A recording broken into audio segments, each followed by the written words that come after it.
Picture this. It's December 15th, 1967. 5 o'clock on a freezing winter evening. You're driving home after a long workday, Christmas shopping bags in your backseat. Then, without warning, the bridge beneath you lurches violently. In less than a minute, 46 lives will be lost in one of America's most catastrophic infrastructure failures. All because of a microscopic crack, smaller than the thickness of a dime. So stow your tray tables, fasten your seatbelts, and prepare for some extreme turbulence, because this is Final Boarding Call. Nice,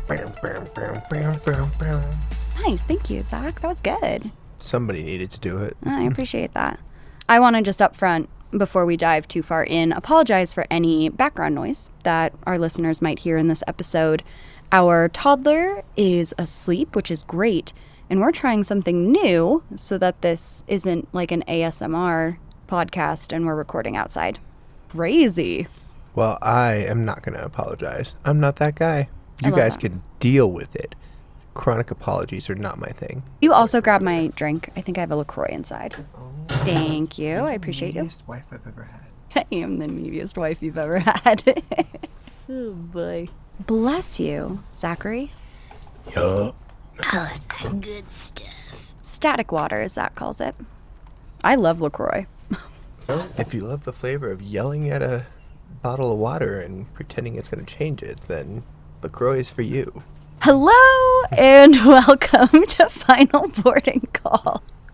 I am your disaster-obsessed host, Alice. And I'm her no-nonsense husband, because tonight we got things to watch, so we're going to tell you a fun little story We are.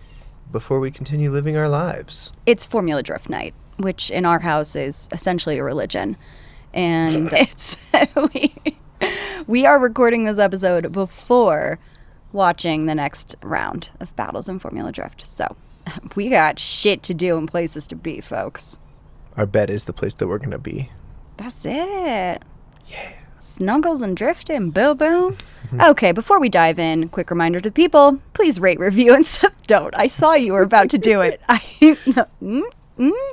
Please rate, review. Please like, rate, review, and subscribe wherever you get your podcasts. I love you. All right. My sources for this episode include... Picture this. No, stop. My sources for this episode include the Wikipedia entry on the Silver Bridge disaster, the National Transportation Safety Board's accident report, the National Geographic's The Collapse of West Virginia's Silver Bridge, from their Atlas of Cursed Places series, which was actually really great. So let's dive in, folks. Head first. The story of the Silver Bridge begins in the 1920s. Wowzers. We know I love the 1920s. They were roaring. Oh my God, they were roaring. 4 years, residents of Point Pleasant, West Virginia, and I almost said Galapagos, Ohio. It's Gallipolis. Sorry if you're from Ohio and deeply offended, but it's sure as shit is not Galapagos, Ohio. You know what'll bring them back in? Us recognizing that Ohio is for lovers. Oh, it is. All right, so anyways, the residents of these places had to rely on ferries to cross the Ohio River. This was inconvenient and time-consuming, especially as automobile ownership increased. A bridge connecting these communities would stimulate economic growth and make daily life much easier for residents on both sides of the river. Makes sense. People are buying cars. They want to be able to drive their cars.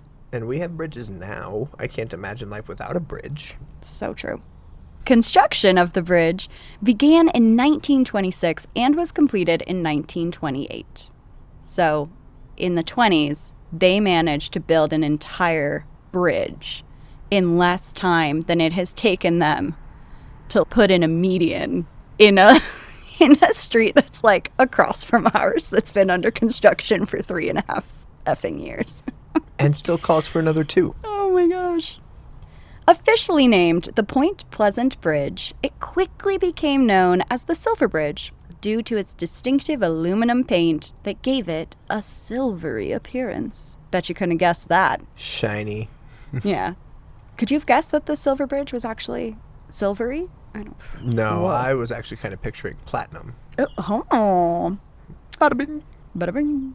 The Silver Bridge was an eyebar chain suspension bridge, a design that had been used for about a century at that point, which I will talk about, so, like, hold your horses, because you're probably, unless you're, like, a real bridge person. I already know. Wait, you do? You know what that means? Yes. People, I need a new host. Auditions will be held. Just send me a message. She does, in fact, need a new host. I quitteth. But the Silver Bridge incorporated some innovative features that set it apart from earlier bridges of this type. Traditional suspension bridges, think the Brooklyn Bridge, right? One of the most well-known bridges in the world. It uses cables made up of thousands of individual wires that are all bundled up together. So if one wire fails, the load is distributed among thousands of others, which provides redundancy. Drink. The Silver Bridge. Nobody but you cares about your redundancy. I think anybody who's been on the Brooklyn Bridge probably cares about redundancy. They don't know that they care about redundancy. Nobody does, Zach. Nobody does. That's really the point of this podcast, is to bring awareness to redundancy. Okay, the Silver Bridge used a completely different approach. So instead of cables, the Silver Bridge used chains of eyebars, which, if you are like me and less like Zach, and you're like, what the hell is that? It's long, flat steel bars with a circular hole, or eye, at each end. Right? Is that correct, Zach? Indeedly do. Okay, wonderful. And these eyes are connected by huge pins, which creates a chain, and that supports the bridge. Boom. Each link in the chain consists of just 2 eye bars side by side. Cool. Love it. Simplistic. Simplistic, yes. Sounds like it's not going to fail. Yeah, oh, this is going to be a really boring episode. Yeah, it's right. just, it's almost over. It's just about A bridge. a bridge. Yeah. That just They works built it great. in the 20s. Great job. The eye bars were made of a new high-strength steel that had more than twice the tensile strength of other steels of that era. The stronger steel meant fewer eye bars were needed per link, just 2 compared to the 4 to 6 that were used in earlier eye bar bridges. Suckers. While this design choice reduced costs and weight, it also reduced redundancy. Drink. With only 2 eye bars per... That bird really wants to be involved in the podcast. He's got something to say about eye bars. He's passionate. With only 2 eye bars per link, the failure of one would place enormous stress on the other, potentially leading to catastrophic failure. It's like if you and I were carrying a heavy couch and I just decided I was done and I dropped my end of the couch.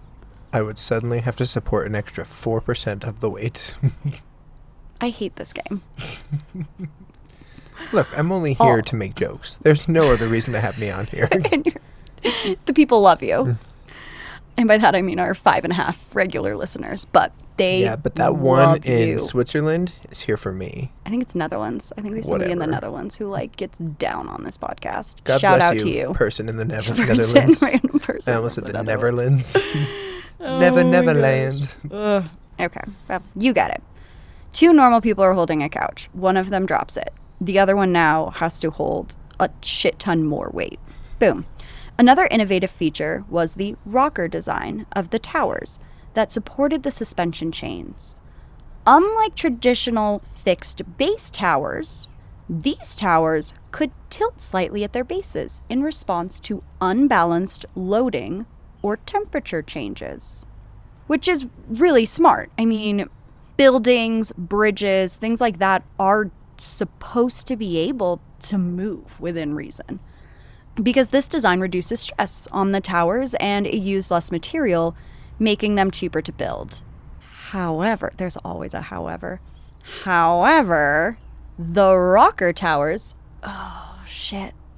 We now have a bee on the podcast. No, guy. Get out of here.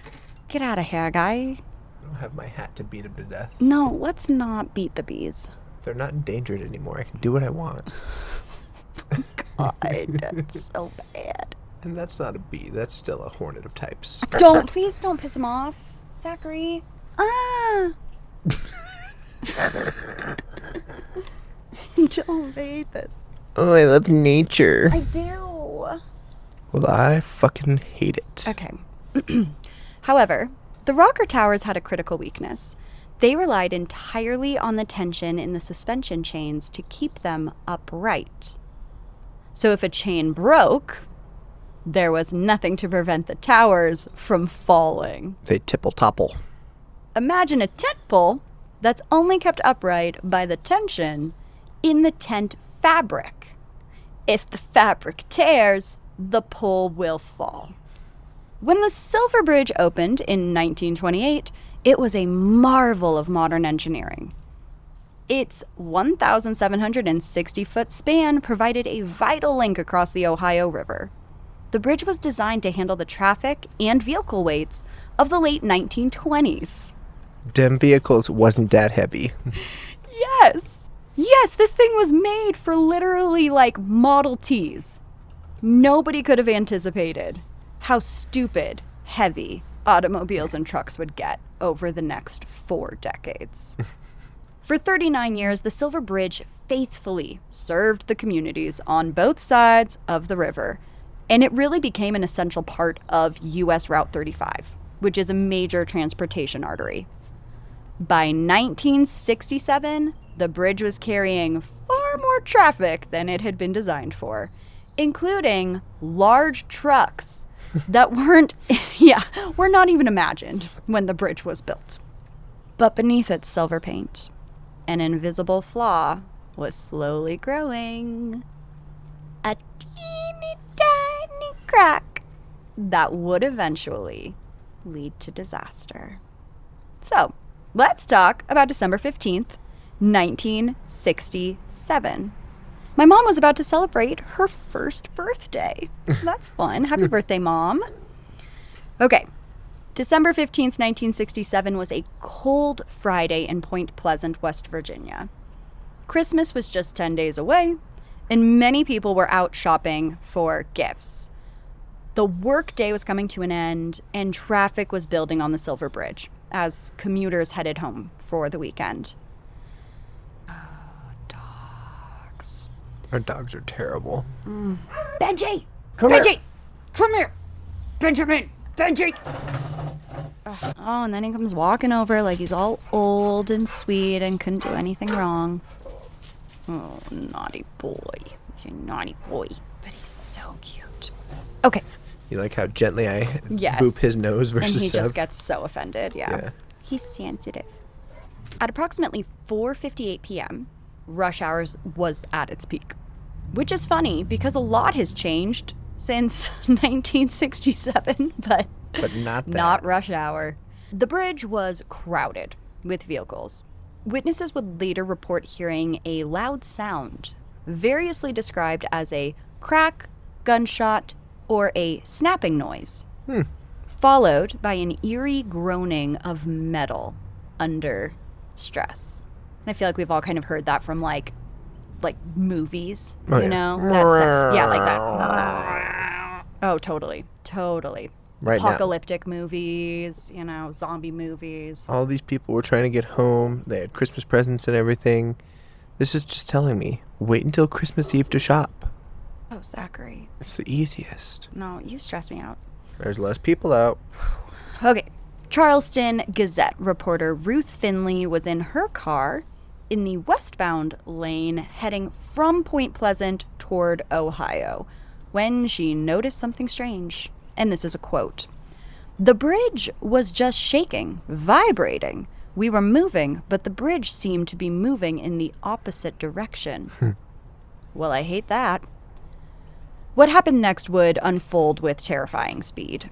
In less than a minute, the entire structure of the Silver Bridge collapsed into the icy Ohio River, dragging with it 31 vehicles and their occupants. Charlene, what were you going to say, baby? I said, eek. Yeah, I mean, that's bad. Charlene Wood, who was driving toward Point Pleasant from the Ohio side, had a narrow escape. She had just reached the West Virginia side when she felt the bridge give way behind her. Her car made it to solid ground, but the vehicle behind her didn't. That's as close as it can get. Like, it doesn't get You're the last one You're to get the there. last one to get over the bridge. That's crazy. And this is a quote from her. I looked in my rearview mirror and the bridge was gone. Just gone.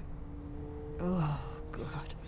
From the banks of the river, witnesses watched in horror as the Silver Bridge, a structure that had been part of the landscape for almost 4 decades, literally disappeared into the water.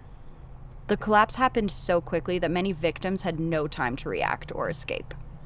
And that's crazy. Like, poof, gone.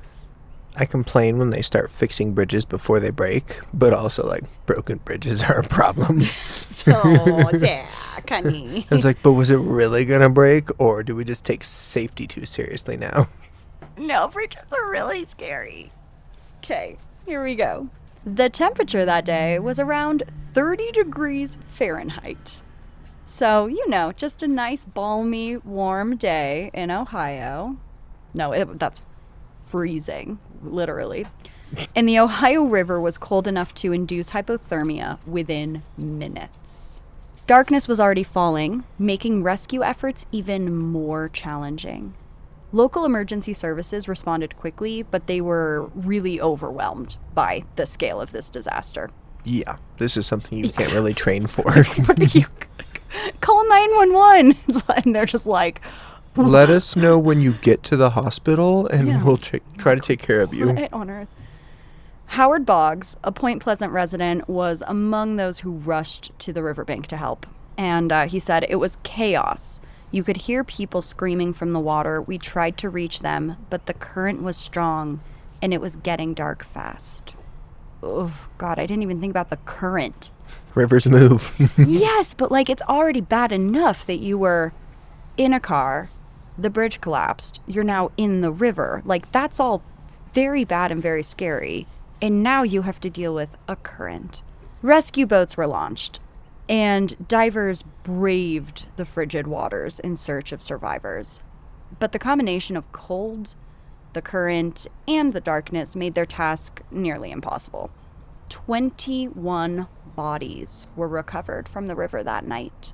More would be found in the days that followed. In total, 46 people would lose their lives. Wow.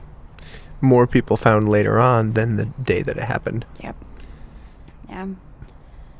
Although 2 bodies were actually never recovered. So the victims ranged in age from 18 to 74 and included entire families. 2 bodies, those of Maxine Turner and Kathy Bias, were never recovered, despite extensive search efforts. The Silver Bridge collapse was the worst bridge disaster in U.S. history at that time. It left 2 communities devastated, and it raised serious questions about the safety of America's aging infrastructure. As news of the disaster spread, the nation was shocked. President Lyndon B. Johnson, ordered an immediate investigation into the cause of the collapse. The National Transportation Safety Board, our friends at the NTSB, which had been created only 9 months earlier, would lead the effort to determine what had gone so catastrophically wrong.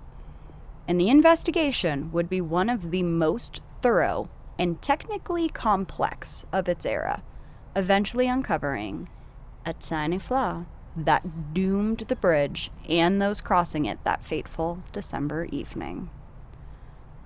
Let's get nerdy. All right, the investigation into the Silver Bridge collapse was a biggie. Pieces of the bridge had to be recovered from the river. A challenge complicated by the Ohio River's strong current and near freezing temperatures. The wreckage was scattered over a large area, and many components had been damaged by the collapse itself, making it hard to determine what was pre-existing. Exactly. Yeah. Yes. Yeah.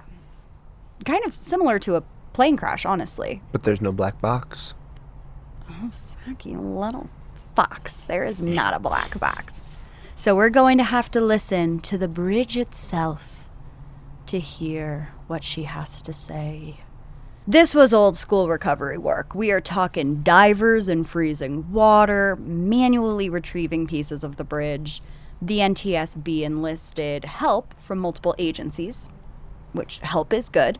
They got help from the National Bureau of Standards, which nowadays we know as the National Institute of Standards and Technology. I actually didn't know that, but that's just what it's called now. NIST. Yeah, I'm not... It's good old NIST. And the Bureau of Public Roads. Their goal was to determine not just what had happened, but why and how to prevent similar disasters in the future. Early in the investigation, the fallen towers provided a really crucial clue. So both towers had fallen eastward, toward the West Virginia side of the river. This indicated that a chain break had occurred somewhere west of the Ohio Tower. Had the break occurred in the center of the span, the towers would have fallen in opposite directions. Physics. As investigators examined the recovered wreckage, their attention focused on the suspension chains. They noticed that one particular link, eyebar 330, showed signs of failure unlike the others. Literally the broken link, the weak link. Okay. This eyebar was People died. It's not I'm funny. Okay. Yes, people died. And that it is horrible. It's terrible. Also, it's the weak link. This eyebar was part of the Ohio side suspension chain, consistent with what the fallen towers had suggested. Detailed metallurgical analysis, which is an analysis of metal, like surgical, but metallurgical. How crazy is that? That's a real word. I did not make that up. I know.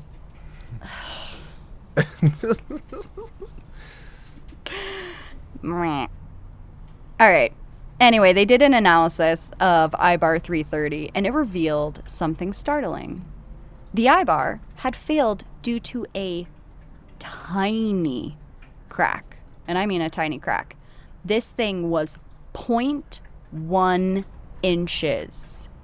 0.1 inches, 2.5 millimeters deep. And it was located in one of the eyes where it connected to a pin. That crack had formed at a stress point and had grown over time through a process called stress corrosion cracking. Good old sk. What? Sk. What's particularly significant is that this flaw would have been virtually impossible to detect through visual inspection. Okay? It was located inside the joint, hidden from view by the massive pin that connected the eyebars. So the only way to have found it would have been to disassemble the bridge. That's not how that works. No, that's insane. And it also feels like a really bad design. You know, that like there's a thing that could have failed, but you can't check to see how it's doing without completely taking apart the entire bridge. Woof. The investigation also found that the failure of this single eyebar had triggered a catastrophic chain reaction. Chain reaction. Mm-hmm. Chain reaction. Oh, there we go. Good. Okay. Whoa. Well, I'm so funny. When one side of eyebar 330 failed, all of the load transferred to the other side, as in 2 people carrying a couch and one of them drops it. Okay, so that happened. And that immediately made the other side fail due to the crazy stress. So now all of a sudden, that side also dropped the couch. The joint was then held together by only 3 eyebars from other links. And another eyebar slipped off the pin, causing this chain to completely separate. Boom. Once a suspension chain was severed, collapse of the entire structure was inevitable. So all parts of the suspension bridge exist in a state of perfect equilibrium with each other. And the second that equilibrium is broken in any way, there was nothing to stop this bridge from falling. That's dumb. Where's the redundancy? Drink. Importantly, the investigation found no evidence that the bridge was overloaded at the time of the collapse. So despite the bridge's age and the heavy traffic of that day, the load that it was carrying was still within its design capacity. In fact, the section where the failure occurred was at less than half the maximum load that it was designed to handle when the collapse began. This was not a case of too many vehicles or too much weight. It was a hidden defect that had been growing silently for years, possibly decades, until it reached a critical point. And in the final NTSB report, which was released in 1970, 3 years after the collapse, that report concluded that the Silver Bridge failed due to a cleavage fracture in the lower limb of the north eyebar of the Ohio side suspension chain. Cleavage should always have a crack. Fracture. Cleavage should always have a crack. Oh, not on a bridge, baby. Not on a bridge. The fracture was caused by stress, corrosion, cracking, and corrosion fatigue, which was exasperated. That's a tough one to say. Exasperated by the lack of redundancy, drink, in the design. The report noted that had there been 3 or 4 more eyebars per link, which was common for earlier eyebar bridges, the failure of one eyebar would probably not have led to this disaster.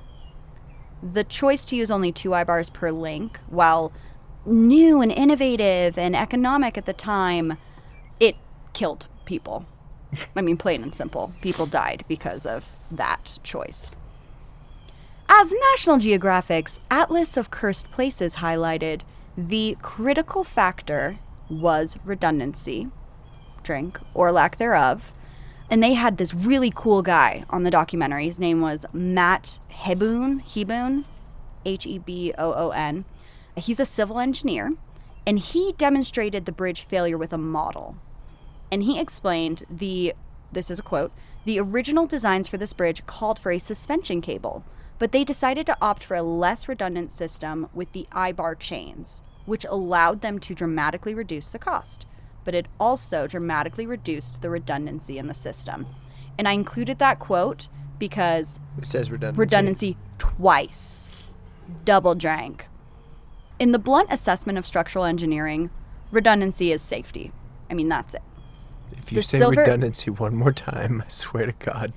I love you so much. We are going to wrap up this episode here with a legend story. Oh. Let's talk about something spooky ooky, shall we? Okay. So this is actually what I thought was most fascinating about this case. Obviously, it's terrifying. It's part of history, bridge history in particular. But there is a Mothman legend that is attached to this. I think I've heard of that. Oh, we're going to talk about it. Okay. In the 13 months leading up to the bridge collapse, residents of Point Pleasant reported sightings of a strange creature that would come to be known as the Mothman. Bum, bum, bum.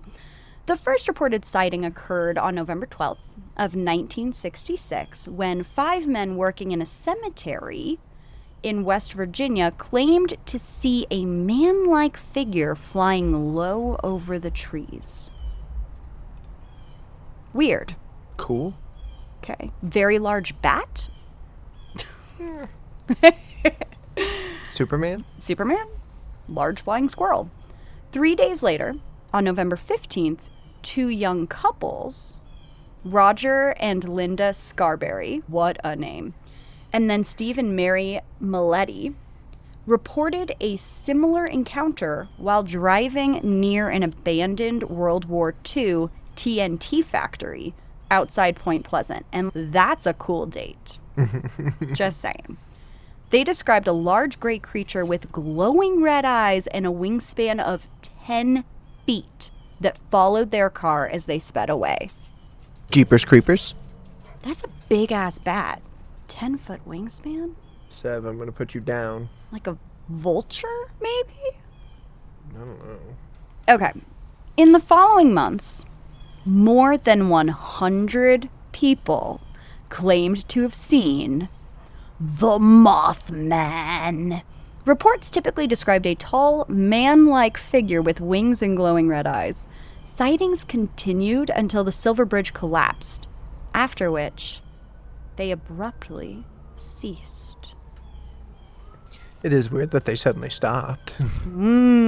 Author and journalist John Keel investigated these sightings, and he published his findings in the 1975 book, The Mothman Prophecies.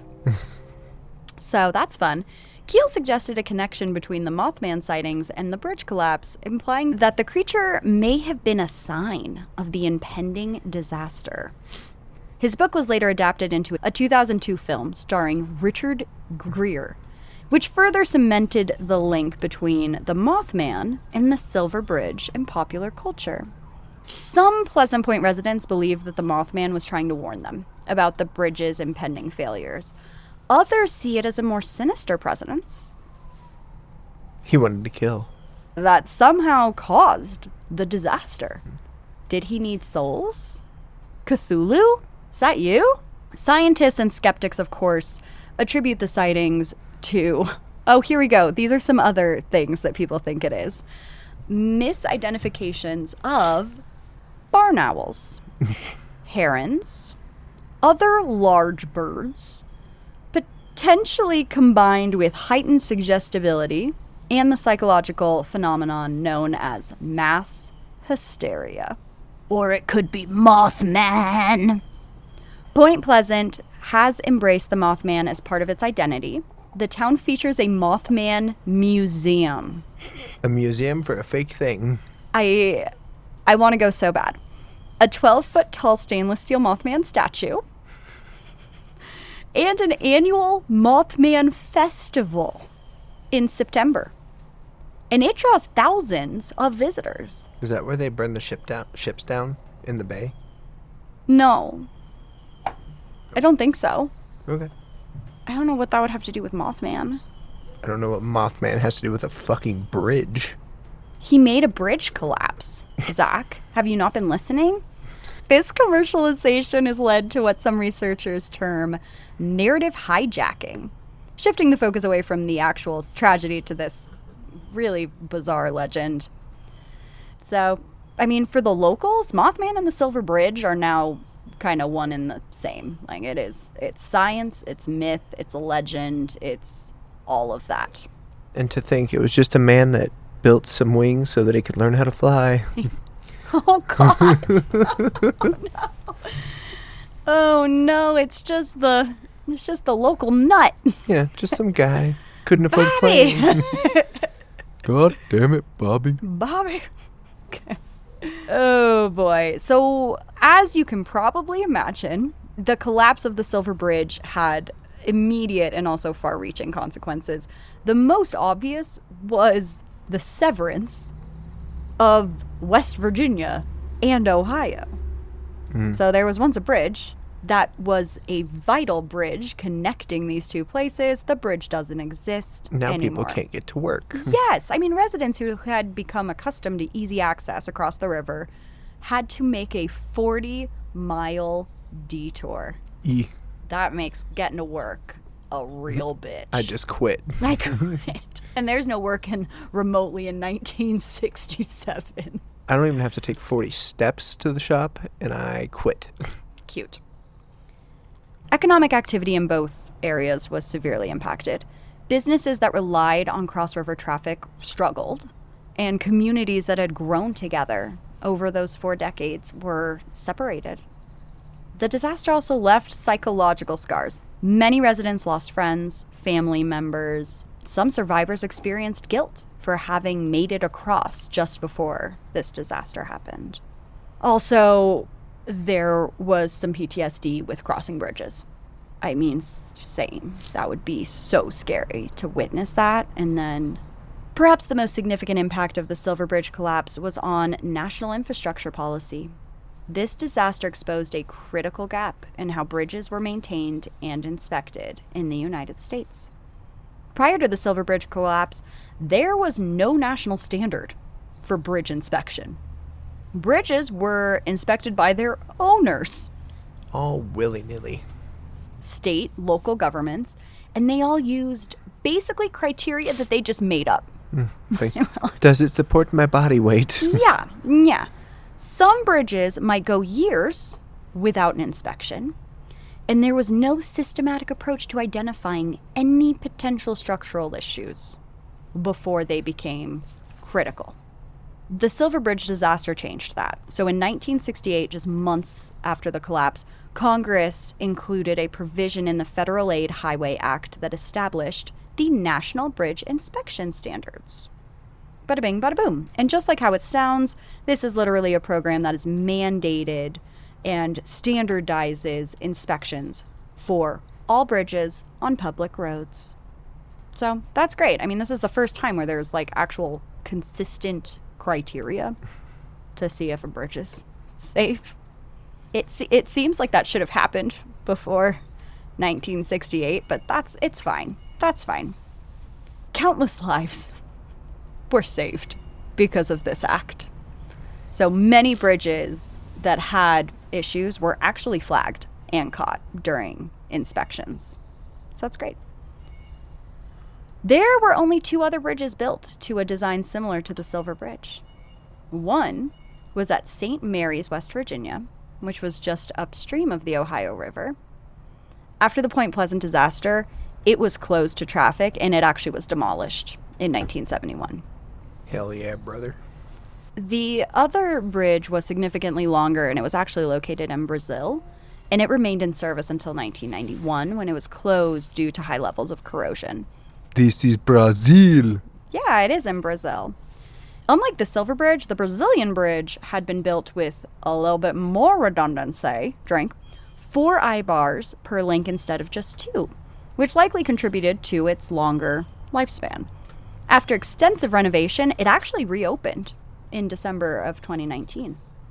So let's talk about a replacement for the Silver Bridge. A new structure, the Silver Memorial Bridge, was built about 1.5 miles downstream, 1.3 miles downstream to be exact. Completed in 1969, it featured a cantilever design rather than the eyebar chain suspension approach of its predecessor. The new bridge continues to serve as a vital link between West Virginia and Ohio to this day. At the site of the original bridge, a small park now features a monument to the 46 victims of the disaster. And each December 15th, the community gathers there to remember the lives that were lost. The Silver Bridge, it left its mark on engineering education. It's now a case study taught to civil engineering students worldwide as a cautionary tale about design and redundancy and the importance of that, especially for bridges. Alrighty. Zach, that is our story for today. Well, it seems like we talk about a lot of death. I'm not sure if we're obsessed with it or not. But I'm glad bridges have come a long way, because now we have some incredibly long bridges that get used. 100%. Yeah. I mean, a lot of bridges that are in service today, we can thank the Silver Bridge and the lessons learned for the current bridge safety standards. I'm going to call bridge builders and ask them, did you think about the Silver Bridge when you did this? And if they say no, I quit. Benjamin Button, sir. I don't want to hear it. No back talk. If you enjoyed this episode, please rate, review, and subscribe wherever you get your podcasts. We have a couple comments on some episodes on Spotify, and that's been really fun. So keep leaving us comments. We see them, we read them, we love them. Thank you, Mom.